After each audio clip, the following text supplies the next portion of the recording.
നമസ്കാരം, എല്ലാവർക്കും ഷ്യാംസ് വ്ലോഗിൻ്റെ പുതിയൊരു വീഡിയോയിലോട്ട് സ്വാഗതം. ഇന്ന് ഞാൻ എത്തിയിരിക്കുന്നത് കോട്ടയം ജില്ലയിലെ മാന്തുരുത്തിലുള്ള നമ്മുടെ ജോസിയേട്ടൻ്റെ ഹിബ്രോൺ എന്ന് പറഞ്ഞ ആട് ഫാമിലെ കുറച്ച് കാഴ്ചകളുമാണ്. വളരെ നല്ല രീതിയിൽ പ്രവർത്തിക്കുന്ന ഒരു ആട് ഫാമാണ്. അതായത് കൂടുതലും ഇവിടെ പരിചരിക്കുന്ന മലബാറി ഇനത്തിൽപ്പെട്ട ആടുകളെയാണ്. അതുപോലെ തന്നെ കുറച്ച് ബോയർ മിശ്രിതത്തിലുള്ള ആടുകളുണ്ട്. അവിടുത്തെ കുറച്ച് കാഴ്ചകളാണ് ഈ വീഡിയോയിൽ ഞാൻ ഉൾപ്പെടുത്തിയിരിക്കുന്നത്.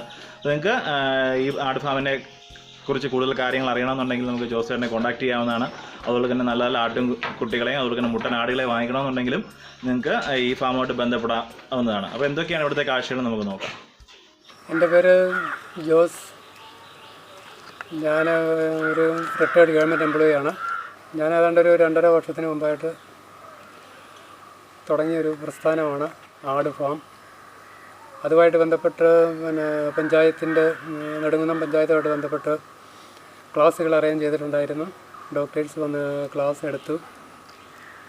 അതിനുശേഷമാണ് ഫാം തുടങ്ങുന്നത്. ഞാൻ തുടക്കത്തിൽ 20 ആടിനെ മേടിച്ചു. സാർ, ഇപ്പം റിട്ടയർമെൻറ്റിന് ശേഷം ഈ ഒരു ആട് ഫാം എന്നുള്ള രീതിയിൽ ഫാമിങ്ങിൽ ധാരാളം മേഖലകളുണ്ട്. അതിൽ ആട് ഫാം തിരഞ്ഞെടുക്കാനുള്ള കാരണം എന്താ? റിട്ടയർമെൻറ്റിന് ശേഷം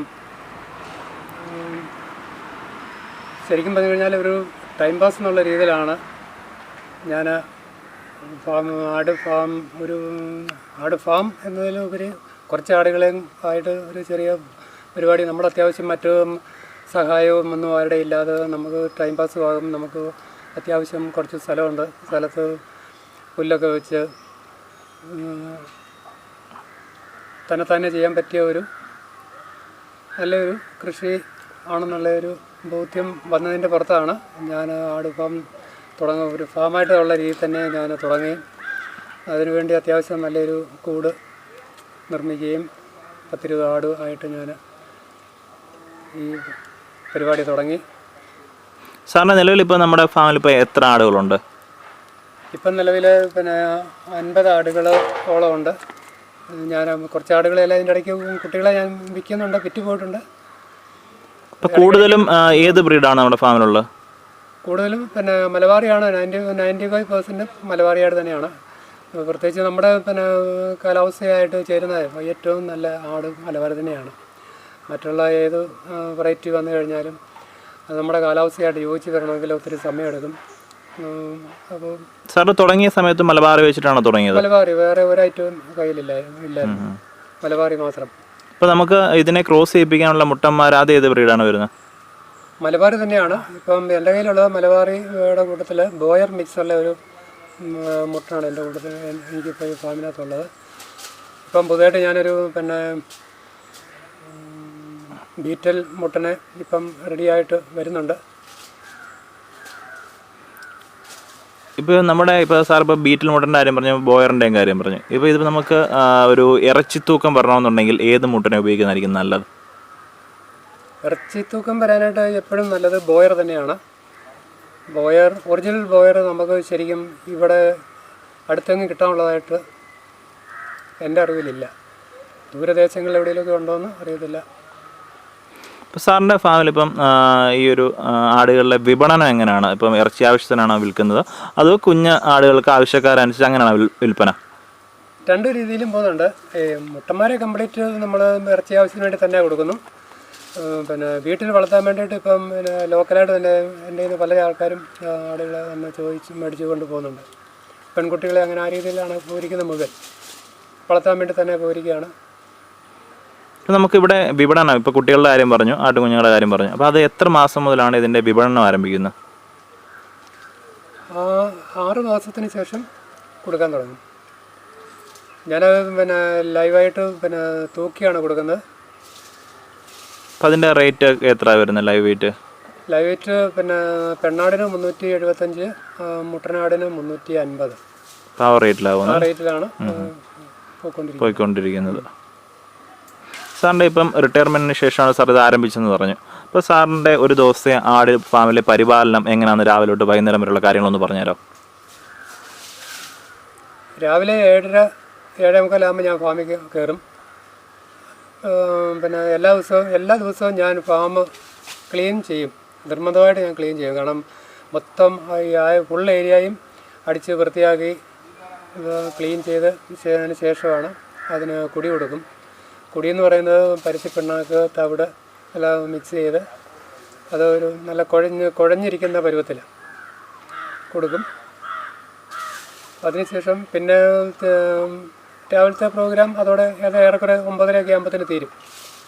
അതിനുശേഷം പിന്നെ 12:30 ശേഷം 1:30 പച്ചപ്പുല്ലും പിന്നെ കൊടുക്കുക.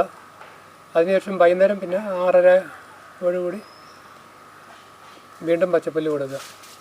അങ്ങനെ ഈ 3 നേരമായിട്ടാണ് ഇതിന് തീറ്റ കൊടുത്തുകൊണ്ടിരിക്കുന്നത്. സാറിൻ്റെ ഇത്രയും ഒരു 2-3 വർഷം എന്ന് പറഞ്ഞ് തുടങ്ങിയിട്ട് ഇപ്പം ഇതിനോടകം എന്തെങ്കിലും പ്രതിസന്ധികൾ നേരിടേണ്ടി വന്നിട്ടുണ്ടോ? പ്രതിസന്ധികൾ നേരിടേണ്ടി വന്നിട്ടുണ്ട്. നമ്മൾ തുടക്കത്തിലൊക്കെ ആകുമ്പം ചെറിയ ചെറിയ അസുഖങ്ങളൊക്കെ ഉണ്ടാകുമ്പോൾ നമുക്ക് അതിനെക്കുറിച്ച് അത്ര വലിയ ബോധവാന്മ അല്ലല്ലോ. കാര്യം നമ്മൾ ക്ലാസ്സിലൊക്കെ കൂടിയെന്ന് പറഞ്ഞാലും നമുക്ക് കേൾക്കുന്ന അറിവല്ലേ. അനുഭവത്തിൽ വന്നു കഴിയുമ്പോഴത്തേന് കുറച്ചൊക്കെ ബുദ്ധിമുട്ടായി അങ്ങനെയൊക്കെ ഉണ്ടായിട്ടുണ്ട്. പക്ഷേ അതൊക്കെ നമ്മൾ പിന്നെ ഡോക്ടേഴ്സൊക്കെ ആയിട്ട് കൺസൾട്ട് ചെയ്ത് അവരുടെ ഇടയ്ക്ക് വന്നും പോയി അങ്ങനെയൊക്കെ അതെല്ലാം ഇപ്പം അത് നല്ല രീതിയിൽ കൊണ്ടുപോകാൻ പറ്റുന്നുണ്ട്. പ്രശ്നങ്ങളൊന്നുമില്ല. ഇപ്പം പിന്നെ ഏതാണ്ടൊരു 95% എന്തെങ്കിലും ഇനി അഥവാ യാദൃശ്യമായിട്ട് എന്തെങ്കിലും കണ്ടാൽ തന്നെ മിക്കവാറും എല്ലാം തന്നെ ഏതാണ്ടൊരു മരുന്നുകളെ കുറിച്ചൊക്കെ ഏതാണ്ട് നമുക്ക് നല്ല രീതിയിലുള്ളൊരു ബോധ്യമുണ്ട്. ഇപ്പം ഇഞ്ചക്ഷൻ ഉൾപ്പെടെ എല്ലാ കാര്യങ്ങളും നമ്മൾ തന്നെ ചെയ്യുന്നുണ്ട്. അത്യാവശ്യ സമയങ്ങളിൽ മാത്രമേ ഡോക്ടറെ വിളിക്കുന്നുള്ളൂ. പിന്നെ ഡോക്ടറെ ഇടയ്ക്ക് ഇങ്ങനെ വിളിക്കാറുണ്ട്. ജസ്റ്റ് ഒരു ഇൻസ്പെക്ഷൻ നടത്തി എന്തെങ്കിലും നമ്മൾ കാണുന്നതിനേക്കാൾ സ്വല്പം കൂടെ എളുപ്പം ഡോക്ടർമാർക്ക് മനസ്സിലാവും. അതുകൊണ്ട് അവരെ ഞാൻ ഇടയ്ക്ക് വല്ലപ്പോഴൊക്കെ ഞാൻ വിളിക്കും. ജസ്റ്റ് ഒന്ന് മൊത്തത്തിലൊന്ന് നോക്കാൻ വേണ്ടിയൊക്കെ വിളിക്കും. സാർ, ഇപ്പോൾ ആട് വളർത്തുന്നവർ പൊതുവേ നേരിടുന്നൊരു പ്രശ്നമാണ് തീറ്റപ്പുല്ലിൻ്റെ. സാറിൻ്റെ ഇവിടെ തീറ്റപ്പുല്ലിൻ്റെ ഷോർട്ടേജ് എങ്ങനെയാണ് പരിഹരിക്കുന്നത്? എനിക്ക് തീറ്റപ്പുല്ല് ഞാനിപ്പോൾ 1 ഏക്കറിൽ കൂടുതൽ ഞാൻ കംപ്ലീറ്റ് CO3 എന്നുള്ള പോത പിടിപ്പിച്ചിട്ടുണ്ട്. നല്ല രീതിയിൽ പോത പിന്നെ വളർന്നു കയറും. ഏതാണ്ട് ഒരു 8-9 അടി ഹൈറ്റിൽ ഓരോ ജോഡും കിട്ടും. മഴയില്ലാത്ത സമയത്ത്, വേനൽ സമയത്ത് ഒരല്പം ബുദ്ധിമുട്ടുണ്ട്.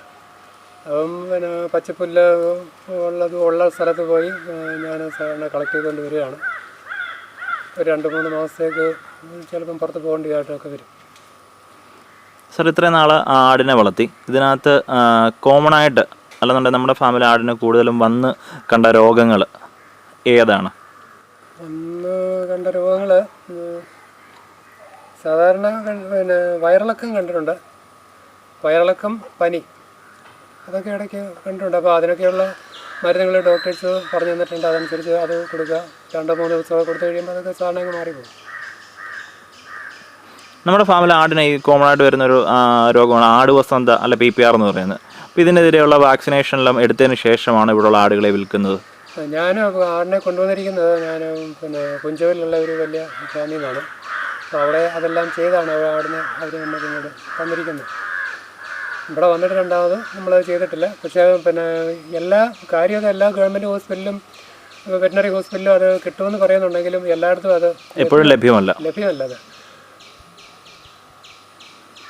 സാറ് ഇവിടുത്തെ ഇപ്പം നല്ല രീതിയിൽ ബ്രീഡിങ് നടക്കുന്നൊരു ഫാമാണ് നമ്മുടെ ഫാം. ഇവിടെ നമ്മുടെ പെണ്ണാടുകളെ എത്ര മാസം കഴിയുമ്പോഴാണ് അതിനെ ക്രോസ് ചെയ്യുന്നത്? നമ്മൾ ശരിക്കും പറഞ്ഞു കഴിഞ്ഞാൽ നമുക്ക് 6-ാം മാസം 7-ാം മാസം തൊട്ട് നമുക്ക് ക്രോസ് ചെയ്യാൻ സാധിക്കും. പക്ഷേ ഞാൻ പിന്നെ 12 മാസം കഴിയാതെ ക്രോസ് ചെയ്യിക്കാറില്ല. കാരണം നമുക്ക് നല്ല കുട്ടികളെ, ആരോഗ്യമുള്ള കുട്ടികളെ കിട്ടണമെങ്കിൽ 12 മാസമേലും കഴിഞ്ഞെങ്കിൽ ശരിയാവത്തില്ല. നമ്മുടെ ഫാമിലെ ആട്ടും കുട്ടികളുടെയും അതുപോലെ തന്നെ ചനയുള്ള ആടിൻ്റെയും പരിപാലനം എന്തെങ്കിലും പ്രത്യേകം ശ്രദ്ധിക്കാറുണ്ടോ? ആട്ടും ചെനയുള്ള ആടിന് നമ്മൾ പിന്നെ 4 മാസം കഴിയുമ്പോഴത്തേന് ടെറ്റനസിനുള്ള ഇഞ്ചക്ഷൻ കൊടുക്കണം. അപ്പോൾ അങ്ങനെ വന്നു കഴിയുമ്പോഴത്തേന് തള്ളയ്ക്കും കുട്ടികൾക്കൊന്നും കുഴപ്പമില്ലാത്ത രീതിയിൽ നല്ല കിട്ടും. പിന്നെ കുട്ടികൾ ജനിച്ചു കഴിഞ്ഞാൽ ആദ്യത്തെ ഒരു 15 മിനിറ്റ് 30 മിനിറ്റിനുള്ളിൽ തന്നെ കന്നിപ്പാൽ ശരിക്കും അതിന് കൊടുക്കണം. കന്നിപ്പാൽ നമ്മൾ അതിനെ പിടിച്ച് കുടിപ്പിക്കണമല്ലോ. ഒരു 10-15 മിനിറ്റ്, അരമണിക്കൂറിനുള്ളിൽ കിട്ടിയ ഏറ്റവും നല്ലത്. അതിൻ്റെ കുഞ്ഞുങ്ങൾക്കുള്ള വരമരുന്നും കാര്യങ്ങളും ഒക്കെ എങ്ങനെയാണ്? കുഞ്ഞുങ്ങൾക്കുള്ള വരമരുന്ന് നമ്മൾ 20 ദിവസത്തിന് ശേഷം 30 ദിവസത്തിനുള്ളിൽ നമ്മൾ കുഞ്ഞുങ്ങൾക്കുള്ള വരമരുന്ന് കൊടുക്കണം. മറ്റ് വലിയ ആടുകൾക്ക് വലിയ ആടുകൾക്ക് നമുക്ക് ഏതാണ്ടൊരു 3 മാസത്തിലൊരിക്കൽ കൊടുത്താൽ മതിയാവും. ഇതാണ് എൻ്റെ ആടിൻ്റെ കൂട്. ഏതാണ്ട് 1500 സ്ക്വയർ ഫീറ്റോളം ഉണ്ട്. 150 ഏതാണ്ട് 150 ആടിനടുത്ത് ഈസിയായിട്ട് വളർത്താനായിട്ട് ഉള്ള ക്രമീകരണമാണ് ചെയ്തിരിക്കുന്നത്. പിന്നെ നമ്മൾ കൂട് ചെയ്യുമ്പോൾ തന്നെ മിനിമം നമുക്ക് കൂടിൻ്റെ അടിവശം ഒരു 5 അടിയായാലും മിനിമം നമുക്ക് പൊക്കം ഉണ്ടായിരിക്കും.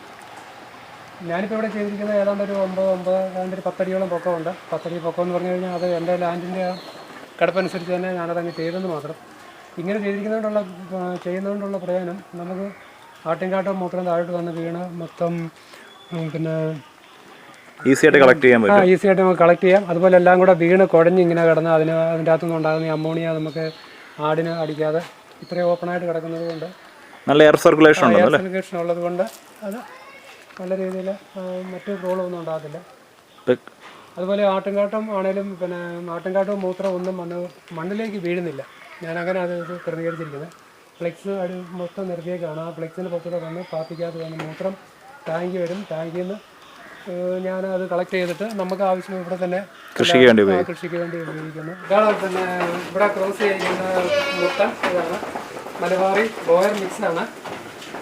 ഞാൻ ഏതാണ്ട് 7-8 മാസം പ്രായമുള്ളപ്പോൾ ഇവിടെ കൊണ്ടുവന്നതാണ്. ഇപ്പോൾ ഇതിൻ്റെ 2 വയസ്സായി. ഇവിടെയുള്ള എല്ലാ ആടിനും ബ്രീഡ് ചെയ്യുന്നതിന് പിന്നെ ക്രോസിങ്ങിന് ഉപയോഗിക്കുന്നത് ഇത് തന്നെയാണ്.